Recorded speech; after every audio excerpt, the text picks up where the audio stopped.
大家好，今日係2026年5月16號啦，係一個咩日子呢？一個大日子，就係一個 Swatch 同 AP 嘅聯成嗰隻錶呢就出爐啦。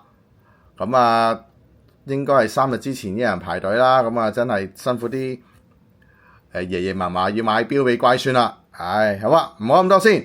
嗱，今日手上有隻咩呢？就係 IWC 啊，咁應該熟我錶友都知啦，我準備轉會啊，唔再玩 Breitling 啊，對 Breitling 有啲唔係好開心啊，咁開始玩 IWC 啊，咁呢隻 IWC 係咩呢？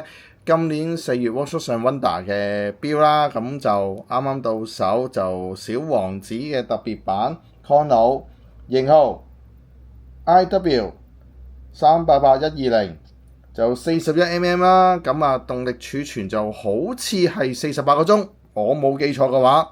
係啦，咁有個小王子嗰個叫做咩啦？錶面啦，最特別嘅地方啦，咁其實同普通之前啲 Chrono 完全差不多，不過我呢隻就41mm，因為43戴上去咧，我覺得偏大啊，係啦。咁其實嗰時候我就諗住一係依隻，一係就嗰隻 Ceramic 嗰隻白色嗰隻，但係 Ceramic 嗰隻白色咧又話要等，又話要成啊，又唔等啊，同埋貴咗成4萬幾，咁我覺得真係爭啲啲咁Ceramic咁4萬幾，我不如真係慳多個錢走去買隻 Top Gun 嘅 Mark 20，咪仲好啲？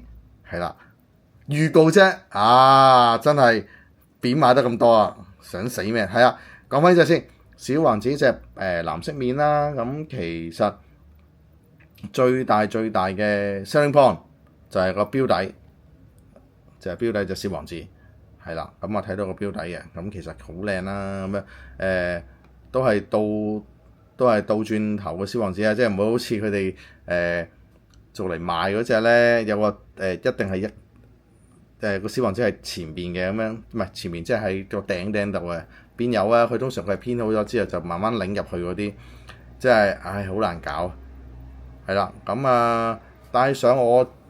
應該而家瘦咗少少，應該18啩，18cm 到啦，如無意外，定係挨近18到啦。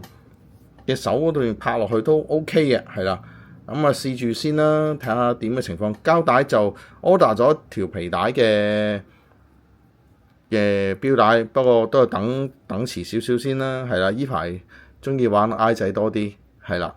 咁今日就分享住咁多先啦，係啦，好啦，拜拜。